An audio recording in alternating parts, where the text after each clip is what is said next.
Hi, I'm Jared Dillingham on Bali. I want to take you to Tukad Cepung. It is one of the most famous waterfalls on Bali. It is also one of the most crowded.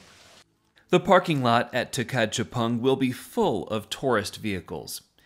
It's about $2 to enter, and you'll notice right off the bat it is pretty commercialized with stores and restaurants which are nice to grab a drink at after your visit to the waterfall below.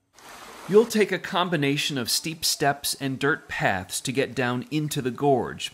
And you're going to get wet on this one walking through shallow water and over boulders down the stream. It is a beautiful walk even before the waterfall. You'll know when you get close because you'll hear the water and the crowd. Most days you'll find a line of people waiting to take turns inside the rock cave that surrounds the waterfall.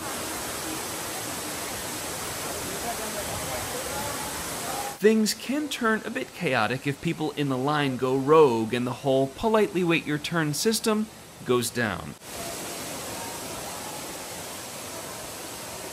Still, it is worth the wait for photographers who love how the rock walls almost act as curtains surrounding the waterfall, which is lit differently through the day as the sun passes.